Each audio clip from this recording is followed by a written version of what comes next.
Welcome to the workbench, everybody. I want to take some time today to talk about model trains and the hobby of model railroading. I have an interest in doing some model railroading at home, and I've been doing so for a couple of years. I've built a couple of layouts, one that was about 5 feet by 5 feet, and another that I'm working on now that's about 2 feet by 4 feet. I've also owned a set of HexTrak modules and tried to do some layout work in that platform. But I have a lot of issues with a lot of the logistics around doing model railroading at home. And not so much just the standard logistics that a lot of people have problems with, being space and time commitment and whatnot, but it's more so that I want to do some modeling and have a layout, but I have no desire to have bench work somewhere in my house, for basically eternity. Because when we're talking about the hobby of model railroading, there's no start and finish. You're always working on a layout. The work doesn't end because the work is the fun part.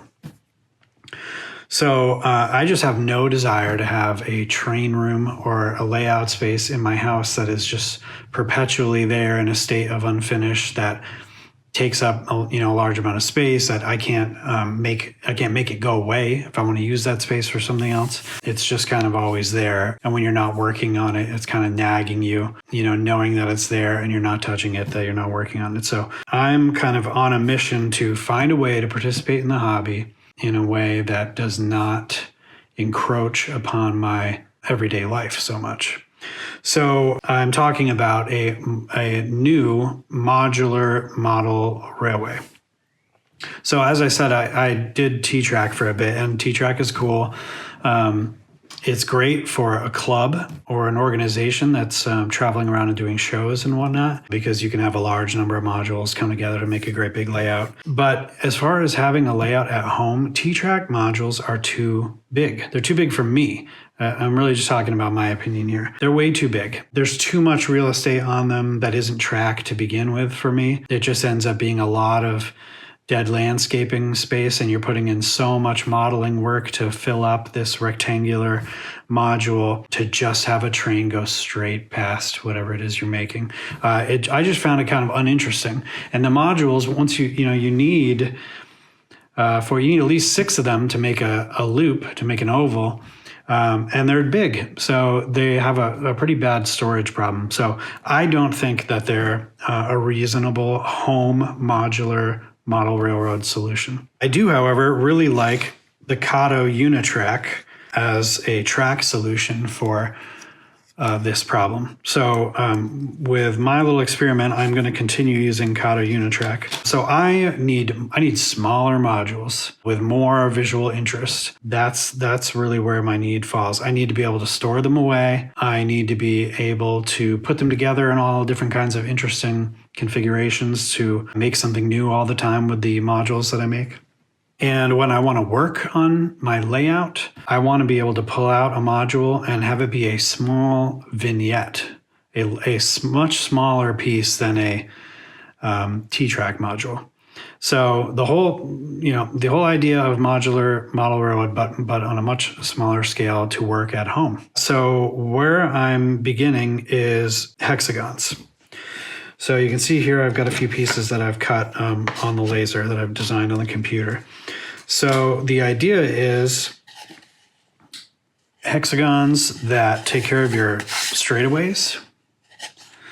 So you can see my etched lines here. This is where the Kato Unitrack is going to be mounted, running right through the middle and lining up right in the center of these parallel sides. So you have straightaway modules, and then corner modules that are 60 degrees, that take care of 60 degrees of a turn. And you can see I've got the 2 pieces of Kato track etched in there that I plan to use.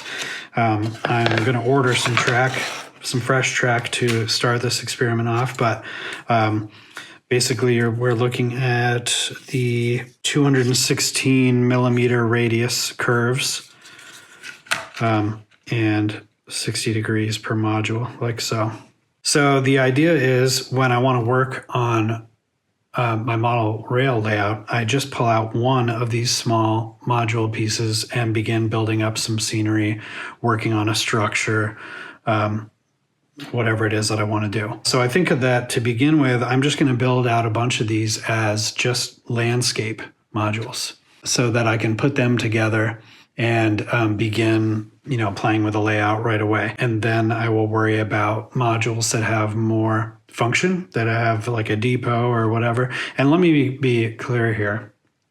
My interest in doing this lies in modeling. It lies in world building. This is not going to be prototypical. This is going to be for fun. This is going to be fantasy based. If somebody is a realistic modeler, they could certainly use this module system to do that. That's just not where my interest lies. I think trains are a fun kinetic piece within modeling, but I don't really care about trains all that much as far as rail fanning or train history or prototypical accuracy. Do not care at all. For instance, here's a passenger car that I built. This is in S scale with an N, the bottom is for N scale track, wheels and whatnot. So it's a pretty whimsical scale. I chose this because I wanted it to work with standard tabletop gaming minis like this guy, right? And you can see he's kind of to scale for this piece. So my scale is going to be crazy. It's going to be N scale track with S scale scenery and structures and whatnot. Anyway, I'm digressing. So yeah, this is the idea. Regular hexagons for straightaways and irregular hexagons for curves. The track pieces will be mounted on them just like in a T-track module. Get some of this stuff out of the way. And these can be stored away easily. And then when you want to work on things or set it up, they will be, I'm going to take the track off, but you'll see the etched pieces. You'll be able to come in and snap together your modules just like so. I'm saying you as if I'm trying to sell it to you, but it's really just me that this is for. So yeah, the modules are going to come together like this. And I can build out whatever type of configuration I want. It doesn't have to be an oval, which it looks like that's what I'm starting with. But yeah, so I'm going to give this a go and see what happens, see how I enjoy it. I'm sure that there's going to be some logistical issues with putting these together. You may be thinking already, where's the electrical going to go? But I have all these tiny hexagons that I intend to mount underneath to get these up off the ground a bit so that electrical can go through the module and come out the bottom. And I'm sure I'm going to encounter all kinds of other things, but I'm going to give it a go and see if it fills this niche that I have for having fun with modeling in a really small scale that I can pack away, that I can take out when I want to work on it, that I can take out and snap together on a tabletop in whatever configuration that I want. And when I'm done, for that session or whatnot, it can come right apart easily and be tucked away. Yeah, so let me know what you think in the comments, and I will keep you updated as I start building this out. I'm going to get some track, attach it to these pieces, and then I'm going to start in on some scenery. And I suppose I'll post some updates as I go. Thanks.